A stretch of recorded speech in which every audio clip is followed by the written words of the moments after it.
عزیزو، ہم خدا کی شکر گزاری کرتے ہیں اور کلام کا جو حصہ آج ہم سیکھنے کو ہے، جیسا کہ میں نے آپ کو بتایا، وہ پیدائش اس کا 47واں باب، جینیسس چیپٹر 47 سے 50th چیپٹر تک ہے، اور اس لیے نہایت اہم ہے کیونکہ اس حصہ میں اس کے علاوہ اس کے ساتھ جو ریلیٹڈ حصہ ہے، بائی دا وے، وہ فرسٹ کنگز اور اس کا سیکنڈ چیپٹر ہے، پہلا سلاطین اس کا دوسرا باب، اور نئے عہد نامے میں سے رینیوڈ کورننٹ میں سے یوحنا رسول کی معرفت لکھی گئی انجیل اس کا 13واں باب۔ تو ہم پیدائش میں سے پڑھتے ہیں اس کا 47واں باب، 47th چیپٹر، اور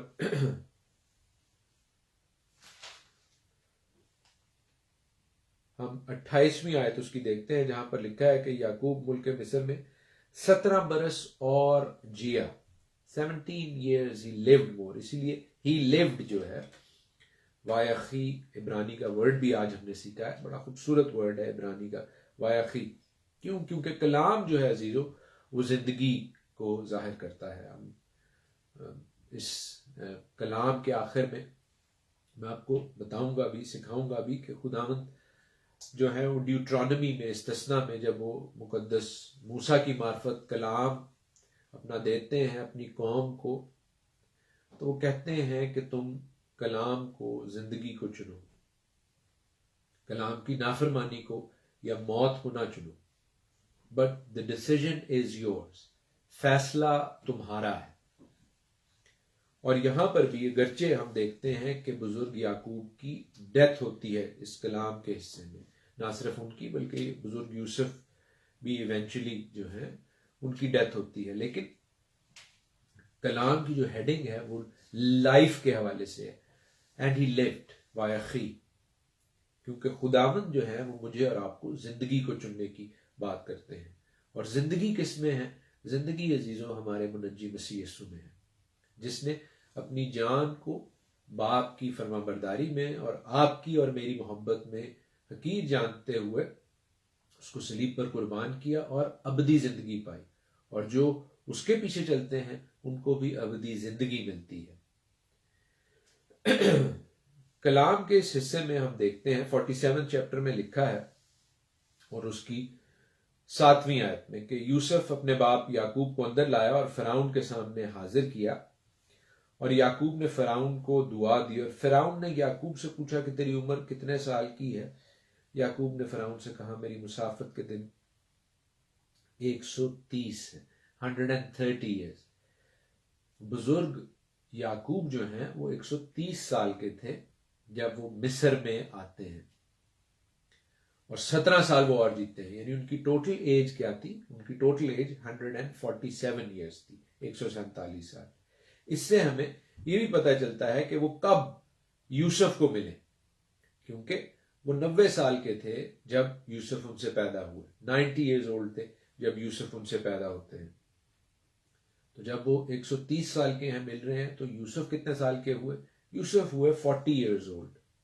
He was 40 years old، 40 سال کے تھے۔ 40 ایک بڑا اہم نمبر ہے، 40 کلام پاک میں ہم بارہا دیکھتے ہیں، اور کئی دفعہ دوست عزیز سوال بھی کرتے ہیں کہ بھائی 40 کی کیا سگنیفیکنس ہے۔ 40 وہ نمبر ہے جو کلام پاک میں بے تحاشا یوز ہوا ہے، جیسے ہم خداوند یسوع المسیح کے حوالے سے دیکھتے ہیں کہ وہ 40 دن تک ایک روزہ رکھتے ہیں، فاقہ کرتے ہیں، اور 40 دن کے بعد جب ان کا بپتسمہ ہوتا ہے تو وہ 40 دن کے لیے بیابان میں چلے جاتے ہیں، اور وہ کچھ کھاتے پیتے نہیں ہیں، 40 روزے نہیں رکھتے، وہ ایک روزہ ہے 40 days کا جو وہ رکھتے ہیں، اور وہ تیار ہو رہے ہیں اپنی منسٹری کے لیے۔ اسی طرح بزرگ موسیٰ جو ہیں وہ 40 سال جو ہیں وہ مصر میں رہتے ہیں، پھر وہاں سے جب وہ بھاگتے ہیں بیابان میں بھیڑ بکریاں چراتے ہیں 40 سال تک، خدا 40 سال انہیں پھر تیار کرتا ہے، اور 40 سال کے بعد وہ جاتے ہیں۔ ایکسوڈس 3 میں ہم پڑھیں گے کچھ ہفتوں میں کہ وہ جاتے ہیں خدا ان کی قوم کو، اپنی قوم کو، اسرائیل کو فرعون کی قید میں سے نکالنے کے لیے، پھر وہ اسرائیل کے ساتھ مل کر بیابان میں 40 سال گزارتے ہیں۔ اسی طرح 40 کا جو فگر ہے وہ ہم اور جگہوں پر بھی دیکھتے ہیں. جیسے اسرائیلی قوم جو ہے وہ بیابان میں 40 سال رہی. کیوں؟ کیونکہ وہ تیار ہو رہی ہے، پریپیئر ہو رہی ہے اس نئے ملک میں، وعدہ کے ملک میں، معاہدہ ملک میں جانے کے لیے. تو ہم خداوند کی شکر گزاری کرتے ہیں کہ خداوند ہمیں یہاں پر دکھاتے اور سکھاتے ہیں کہ یوسف بھی تیار ہوئے، ان کی تیاری ہوئی ہے کہ ہی واز پریپیئرڈ کہ وہ اس ملک میں اب بادشاہی کر سکیں 40 سال کے بعد. اور اس وقت ہم دیکھتے ہیں کہ یوسف جو ہیں وہ نہ صرف اس ملک میں مصر میں جہاں پر وہ موجود ہیں، نہ صرف مصر میں بلکہ پوری دنیا کے لیے ایک مسیحا کے طور پر ہیں. مسیحا کیا کرتا ہے؟ آپ کو آپ کی پرابلم سے چھٹکارا بخشتا ہے. تو مصر کے حوالے سے وہاں کے لوگوں کو نہ صرف خوراک دے رہے ہیں بلکہ دنیا کے لوگوں کو خوراک دے رہے ہیں. اسی لیے یوسف کی اور ہمارے منجی مسیحا کو جوڑ کے بتایا جاتا ہے کہ وہ مسیح جو ہے یسوع المسیح، یشوع ہمشیہ، یوسف کی مانند ہے اپنی زندگی میں بتھیری جگہوں پر. وہ بھی بیچے جاتے ہیں، ان کو بھی بیچا جاتا ہے، وہ اپنے بھائیوں کے ہاتھ دکھ اٹھاتے ہیں، خداوند یسوع مسیح بھی اپنے بھائیوں کے ہاتھ دکھ اٹھاتے ہیں. اور اس کے علاوہ کئی اور مماثلت ہے، سملیرٹی ہے. لیکن ہم یہ بھی دیکھتے ہیں، آگے جا کے ہم پڑھیں گے کہ اور بڑی سگنیفیکنٹ اور بڑی اہم جو ہیں وہ سملیرٹیز ہیں خداوند یسوع مسیح اور بزرگ یوسف کے حوالے سے. تو یہاں پر بہت سی باتیں ہو رہی ہیں، لیکن جو خاص بات ہو رہی ہے جس کے حوالے سے میں چاہتا ہوں کہ ہم آج سیکھیں کہ یعقوب جو ہیں وہ افرائیم اور منسی کو برکت دیتے ہیں، اپنے پوتوں کو. اب منسی جو ہے وہ بڑا بیٹا ہے. گزشتہ ہفتے ہم نے سیکھا کہ منسی کا مطلب ہے فرگیٹ کر دینا، بھلا دینا، اور افرائیم کا مطلب ہے فروٹفل، پھلدار. اور اس حوالے سے بہت سے لوگ اپنے بچوں کے ناموں کے حوالے سے رکھتے ہیں. اور اسرائیل میں، اور جو کلام پاک کا ایک حصہ ہے، ٹریڈیشن ہے، روایت ہے بائبل کے حوالے سے، کہ بچوں کو، اسپیشلی لڑکوں کو، افرائیم اور منسی کی برکت دی جائے. جب بچوں کو، لڑکوں کو ان کے سروں پر ہاتھ رکھ کر دعا کی جاتی ہے بائبل کے کلچر کے مطابق، تو ان کو یہ کہا جاتا ہے کہ آپ کو افرائیم اور منسی کی دعا طرح برکت ملے. اور جب بیٹیوں کو، لڑکیوں کو بلیس کیا جاتا ہے تو انہیں کہا جاتا ہے کہ آپ کو سارا اور ربیکا کی طرح جو ہے وہ برکت ملے. جس طرح سارا بابرکت تھی، جس طرح ربیکا بابرکت تھی، اسی طرح آپ بھی بابرکت ہوں. اور کئی لوگ یہ سوال بھی کرتے ہیں کہ سارا کے ساتھ تو ابراہیم اور ربیکا کے ساتھ اسحاق، تو کیوں نہیں بچوں کو ابراہیم اور اسحاق کی طرح برکت دی جاتی؟ اس بات کا جواب بھی آج ہم کلام کے اس حصے میں سیکھیں گے. انٹرسٹنگ، بہت ہی میرے لیے بھی سیکھنے کا اور برکت پانے کا ایک موقع تھا، لیکن ہم اس حصے کو پڑھیں گے اور پھر سیکھیں گے. لکھا ہے 48ویں باب میں، جینیسس 48 میں، کہ ان باتوں کے بعد یوں ہوا کہ کسی نے یوسف سے کہا کہ تیرا باپ بیمار ہے. سو اپنے دونوں بیٹے منسی اور افرائیم کو ساتھ لے کر یوسف جو ہے ان کی طرف جاتے ہیں. یعقوب سے کہا گیا کہ تیرا بیٹا یوسف تیرے پاس آ رہا ہے. اسرائیل اپنے آپ کو سنبھال کر پلنگ پر بیٹھ گیا. یعقوب نے یوسف سے کہا، خداوند قادر مطلق مجھے لوز میں جو ملک کنعان میں ہے دکھائی دیا، برکت دی. اس نے مجھ سے کہا میں تجھے برومند کروں گا، بڑھاؤں گا، تجھ سے قوموں کا ایک زمرہ پیدا کروں گا، اور تیرے بعد یہ زمین تیری نسل کو دوں گا تاکہ یہ ان کی دائمی ملکیت ہو. سو تیرے دونوں بیٹے جو ملک مصر میں میرے آنے سے پہلے پیدا ہوئے میرے ہیں، یعنی روبن اور شمعون کی طرح افرائیم اور منسی بھی میرے ہیں. سو ہم دیکھتے ہیں کہ بزرگ یعقوب جو ہیں وہ اپنے بیٹے یوسف کو، جسے وہ پہلے بہت پیار کرتے تھے، اب کہتے ہیں کہ نہ صرف تو میرا بیٹا ہے بلکہ جو تیرے بیٹے ہیں ان کو بھی میں اپنے بیٹوں کی طرح برکت دوں گا، ان کو بھی میں اپنے بیٹوں کی طرح میراث دوں گا. یعنی یوسف کا جو حصہ ہے وہ ڈبل پورشن ہے. یوسف کو افرائیم اور منسی کے تھرو برکت ملتی ہے، کیونکہ اکثر ہم دیکھتے ہیں، پڑھتے ہیں کہ لاوی جو ہے اس کو گنا نہیں جاتا. جب بھی گنتی ہوتی ہے 12 قبائل کی تو لاوی کا حصہ فرق ہوتا تھا، لیکن اس کے باوجود 12 قبائل ہوتے تھے. تو یہ سوال بھی کیا جاتا ہے کہ 12 کس طرح ہوتے ہیں؟ اگر لاوی اس میں سے، لاوی کو آپ سیپریٹ کر دیے. لاوی کو کیوں سیپریٹ کر دیا؟ کیونکہ لاوی جو ہے وہ کہانت اور خدا کے گھر کے حوالے سے ہے. اس کو کاؤنٹنگ نہیں کی جاتی تھی اس کی. تو پھر 12 قبائل کیسے؟ پھر اس طرح پھر تو 11 ہونے چاہیے، لیکن یوسف کی جگہ چونکہ افرائیم اور منسی ہیں تو پھر 12 ٹرائبز ہوتے ہیں. یہ 12 plus levy, that is how it is. اور ہم دیکھتے ہیں کہ اب یوسف جب اپنے بچوں کو لے کر آ رہے ہیں تو اسرائیل کہہ رہے ہیں، یعنی یعقوب، کیونکہ یاد رکھیے کہ یعقوب کا دوسرا نام اسرائیل ہے. یعقوب انہیں کہہ رہے ہیں کہ یہ کون ہے؟ اگرچہ وہ ان سے واقف تھے، لیکن چونکہ ان کی آنکھیں دھندلا گئی تھی تو وہ بھی جس طرح ان کے باپ اسحاق کی آنکھیں دھندلا گئی تھی، اور جب وہ برکت لینے جاتے ہیں عیساؤ بن کر تو وہ کنفرم کر رہے ہیں کہ میرے ساتھ ویسا کام نہ ہو جیسے میں نے کیا تھا اپنے باپ کے ساتھ. لکھا اسرائیل کی آنکھیں بڑھاپے کے سبب سے دھندلا گئی تھی. سو یوسف ان کو ان کے نزدیک لے گیا، تب اس نے ان کو چوم کر گلے لگایا. اور اسرائیل نے یوسف سے کہا مجھے تو خیال بھی نہ تھا کہ تیرا منہ دیکھوں گا، لیکن خدا نے تیری اولاد بھی مجھے دکھا دی. اور یوسف ان کو اپنے گھٹنوں کے بیچ سے ہٹا کر منہ کے بل تک زمین تک جھکا.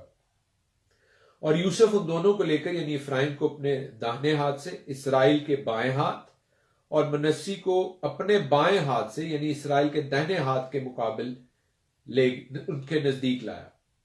چونکہ منسی یوسف کا پہلوٹا تھا، اس لیے اس نے کہا کہ میرا باپ یعقوب اپنا داہنا ہاتھ منسی کے سر پہ رکھے، اور افرائیم جو میرا دوسرا بیٹا ہے اس کے سر پر اپنا بایاں ہاتھ رکھے. لیکن ہم دیکھتے ہیں یہ مشہور واقعہ ہے، جو اس سے نہیں واقف ان کے لیے میں پڑھ دیتا ہوں کہ اسرائیل نے اپنا داہنا ہاتھ بڑھا کر افرائیم کے سر پر جو چھوٹا تھا اور بایاں ہاتھ منسی کے سر پر رکھ دیا.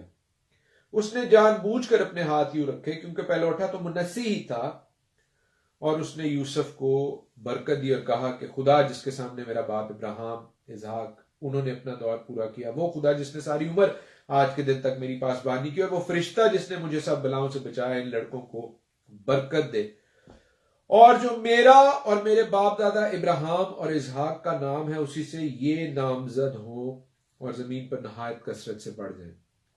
سو جو اس کے اندر برکت تھی اور جو اس کے باپ دادا ابراہیم اور اسحاق کی برکت تھی وہ بھی اس نے افرائیم اور منسی کو دی.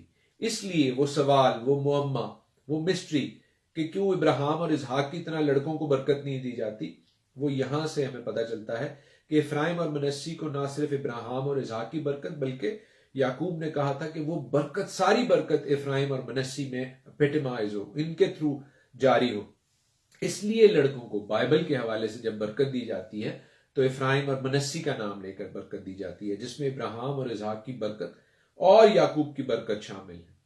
بیٹیوں کو ربیکہ اور سارا کے حوالے سے برکت دی جاتی ہے. اب یوسف یہ دیکھ کر کہ اس کے باپ نے اپنا داہنا ہاتھ افرائیم کے سر پر رکھا ناخوش ہوا، اور اس نے اپنے باپ کا ہاتھ تھام لیا تاکہ اسے افرائیم کے سر پر سے ہٹا کر منسی کے سر پر رکھے. اور یوسف نے اپنے باپ سے کہا ہے میرے باپ ایسا نہ کر، کیونکہ پہلوٹا یہ ہے، اپنا داہنا ہاتھ اس کے سر پر رکھ. اس کے باپ نے نہ مانا اور کہا ہے میرے بیٹے مجھے خوب معلوم ہے اس سے بھی ایک گروہ پیدا ہوگی اور یہ بھی بزرگ ہوگا، پر اس کا چھوٹا بھائی اس سے بہت بڑا ہوگا اور اس کی نسل سے بہت سی قومیں ہوں گی. اور اس نے ان کو اس دن برکت بخشی اور کہا کہ اسرائیلی تیرا نام لے لے کر یوں دعا دیا کریں گے کہ خدا تجھ کو افرائیم اور منسی کی مانند اقبال مند کرے. سو اس نے افرائیم کو منسی پر فضیلت دی.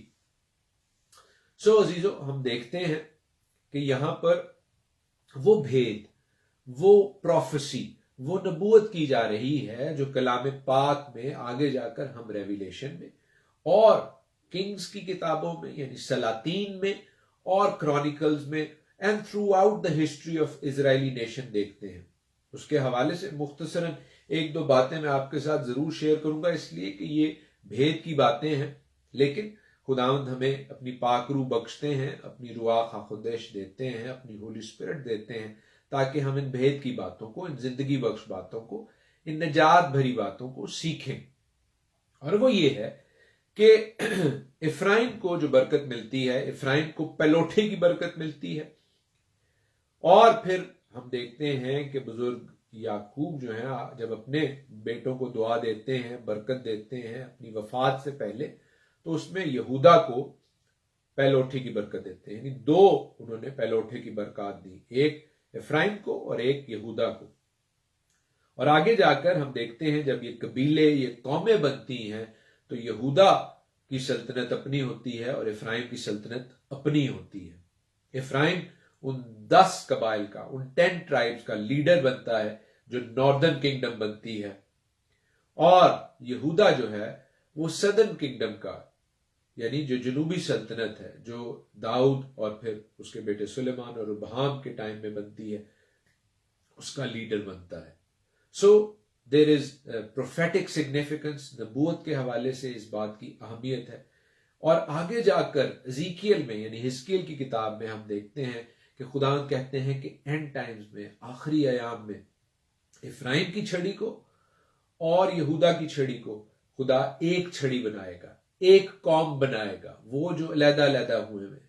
افرائیم کے 10 قبائل کو اسور نے جب مارا اور تتر بتر کیا تو وہ تھرو آؤٹ دا ورلڈ پھیل گئے، اور زیادہ تر خیال یہ کیا جاتا ہے کہ کرسچینٹی، مسیحت جو ہے وہ افرائیم کے ان 10 قبائل پر مبنی ہے، جبکہ اسرائیل جو موجودہ حالت میں ہے وہ زیادہ تر یہودا یعنی جنوبی جو سلطنت ہے اس کے اوپر مبنی ہے، کیونکہ وہ لوگ واپس گئے اپنی سیری سے۔ بابل نے انہیں مارا بھی، لیکن دے وینٹ بیک، زربابل کی قیادت میں، عزرا کی قیادت میں، نیمیا کی قیادت میں، they went back. So in the end Times, آخری ایام میں کیا ہوگا، خدا کا کلام ہمیں بتاتا ہے، اگرچہ یہ ایک بڑا بھید ہے، اگرچہ یہ گہری بات ہے، اگرچہ یہ ایک ڈیٹیل سٹڈی ہے، لیکن مختصراً اور اچھی بات یہ ہے کہ یہ دونوں چھڑیاں، یہ دونوں قبائل جو ہیں، یہ دونوں اقوام جو ہیں پھر اکٹھی ہوں گی۔ That is what the word of God Cs.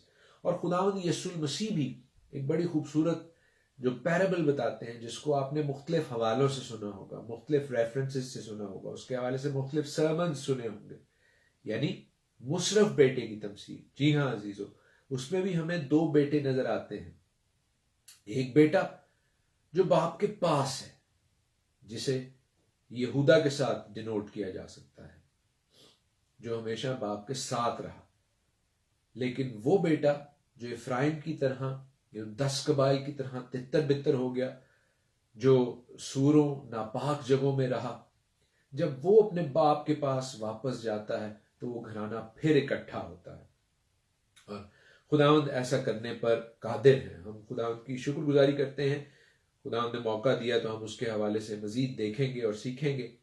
لیکن ایک اچھی اور خوبصورت بات ہمیں جو یہاں پر نظر آ رہی ہے، جو ہمارے مشرقی معاشرے میں، ایسٹرن کلچر میں بہت زیادہ پائی جاتی ہے عزیزوں، وہ یہ ہے کہ خداوند بزرگوں کو ہمارے گھرانوں میں استعمال کرتے ہیں کہ وہ اپنے بچوں کو، اپنی اولاد کو، اپنے بچوں کے بچوں کو برکت دیتے ہیں، اور یہ برکت بڑی اہم ہے۔ جس طرح ہمیں یہاں پر بزرگ یعقوب برکت دیتے دکھائی دیتے ہیں، اسی طرح ان کے باپ اسحاق نے برکت دی، اسی طرح یہ برکت دینے کا جو سلسلہ ہے آگے بڑھتا ہے۔ اور جو دوسرا حوالہ میں آپ کے ساتھ آج شیئر کرنے والا ہوں، وہ بزرگ داؤد کے حوالے سے ہے۔ داؤد کے بہت سے بچے تھے، لیکن سلیمان کو انہوں نے اپنا جانشین مقرر کیا، اور سلیمان کو جب وہ اپنا جانشین مقرر کرتے ہیں، جس کو عبرانی میں شلومو کہتے ہیں، تو پہلا سلاطین، فرسٹ کنگز، اس کا چیپٹر 2، اس میں ہم پڑھیں گے کہ وہ اس کو کیا نصیحت کرتے ہیں۔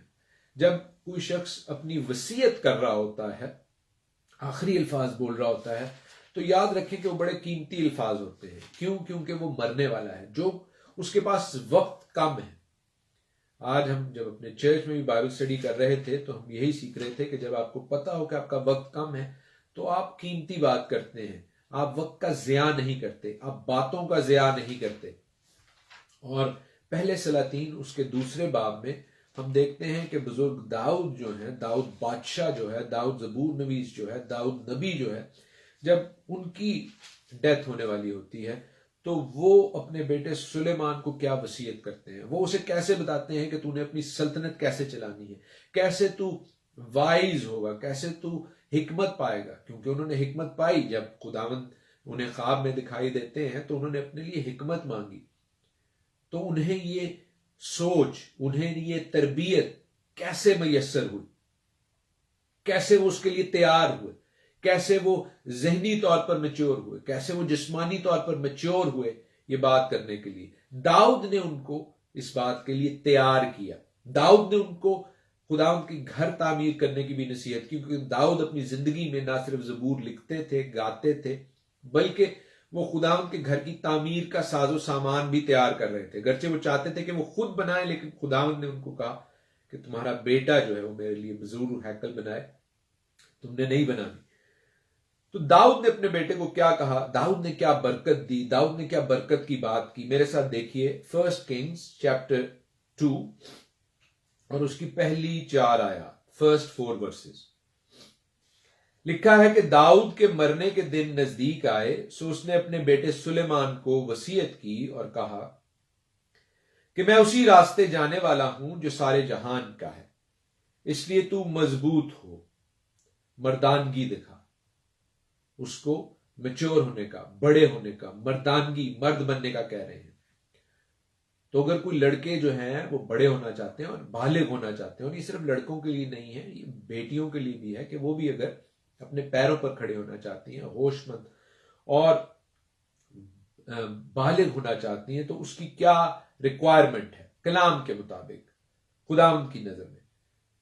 بزرگ داؤد کہتے ہیں کہ جو موسیٰ کی شریعت میں لکھا ہے اس کے مطابق خداوند اپنے خدا کی ہدایت کو مان کر اس کی راہوں پر چل، اور اس کے آئین پر اور اس کے فرمانوں اور حکموں اور شہادتوں پر عمل کر، تاکہ جو کچھ تو کرے اور جہاں کہیں تو جائے سب میں تجھے کامیابی ہو.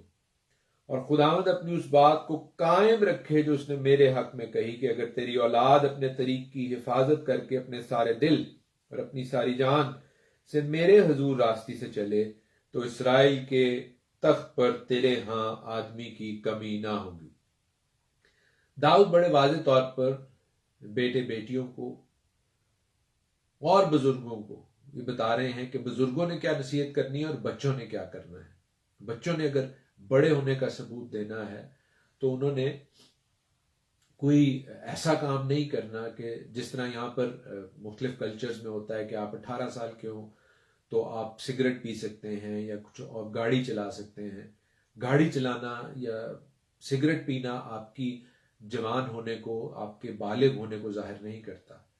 کلام کے مطابق وہ مرد بننا، مضبوط ہونا، اس کی کیا ریکوائرمنٹ ہے کہ جو موسیٰ کی شریعت میں لکھا ہے، خداوند اپنے خدا کی ہدایت کو، جو خداوند کی ہدایت ہے اس کو مانو، اس کے مطابق چلو. جب آپ اس کے مطابق چلیں گے تو تب آپ جواں مرد ہیں، تب آپ مضبوط ہیں، تب آپ بالغ ہیں اور تب آپ کامیاب ہوں گے. منسٹریز میں سیڈ ڈال کر نہیں. کئی لوگ جو ہیں وہ اپنی منسٹریز میں کہتے ہیں سیڈ ڈالیں تب آپ کامیاب ہوں گے.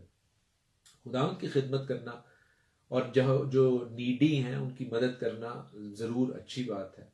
خداوند کے کلام کی خدمت کرنا بھی ضرور اچھی بات ہے، لیکن وہ گارنٹی نہیں ہے آپ کے لیے، وہ آپ کے لیے ریکوائرمنٹ نہیں ہے. جو ریکوائرمنٹ ہے وہ ہے کہ آپ خداوند کی ہدایت کو مانیں، اس کے مطابق چلیں، تو آپ کامیاب ہوں گے، تو آپ خداوند کی نظر میں مقبول ہوں گے.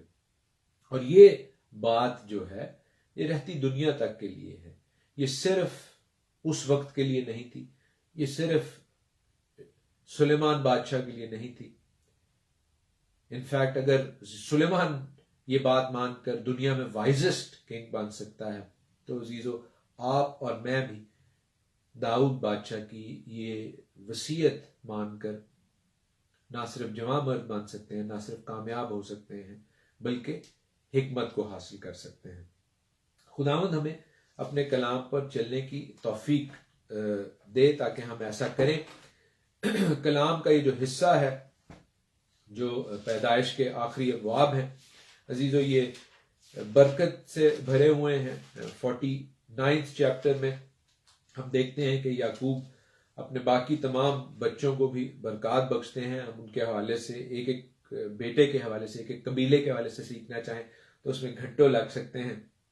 لیکن ایک دو اہم باتیں جو میں آپ کے ساتھ ضرور کروں گا آپ سے اجازت لینے سے پہلے، وہ یہ ہے کہ جب بزرگ یعقوب کی وفات ہوتی ہے تو ان کی جو تدفین ہے، ان کا جو دفن کرنا ہے، وہ اسی جگہ پر ہوگا جو مغفیلہ کے غار ابراہیم نے ہتی سے مول لیے تھے، جس کو آج کل ویسٹ بینک کہا جاتا ہے.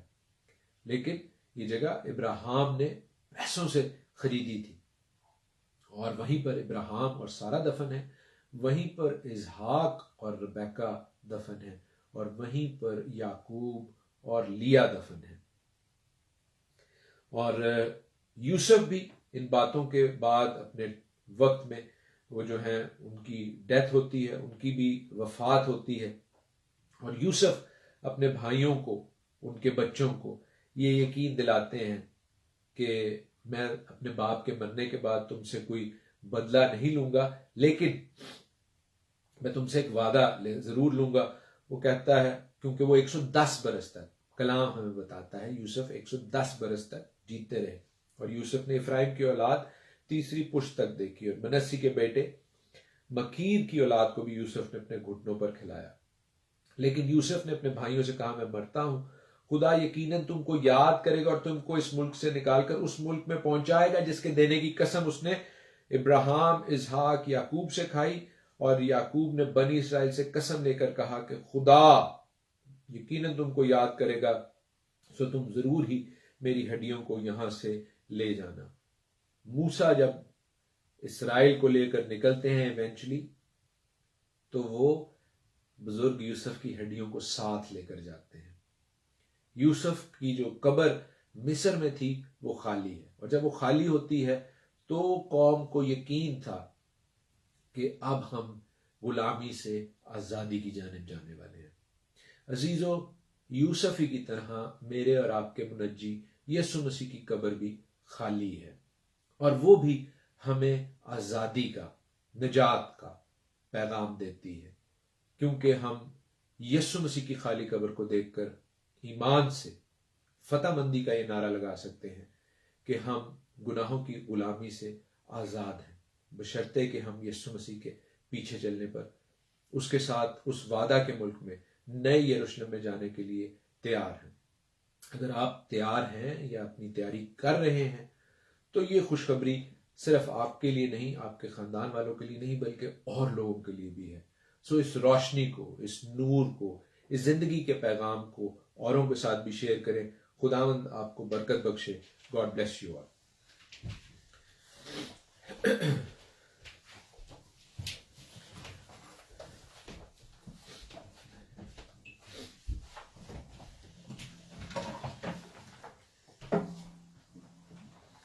زبور 126 میں کیا حدیث ہے؟ جس طرح یوسف کو اور اس کے بعد ان کی اولاد کو اس وعدہ کے ملک میں خداوند نکال کر لے کر گئے، اسی طرح خداوند مجھے اور آپ کو بھی ہماری غلامی میں سے آزادی کے ملک میں لے کر جانے والے ہیں. اور ہم داؤد نبی کے ساتھ یہ گیت گائیں گے مل کر، آسمانی لشکر کے ساتھ مل کر یہ گیت گائیں گے. ہاللیلویا. قیدی صہیون یہوہ نے لیا تیج چھڑا، قیدی صہیونی یہوہ نے لیا تیج چھڑا. قد ساڈا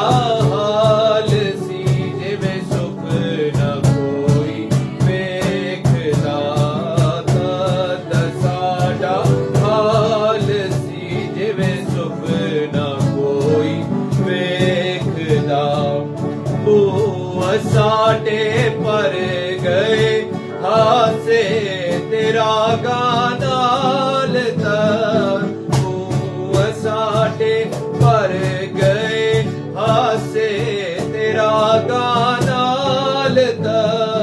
غیر قوماں وچ چرچا سی کے نام دا خدا، غیر قوماں وچ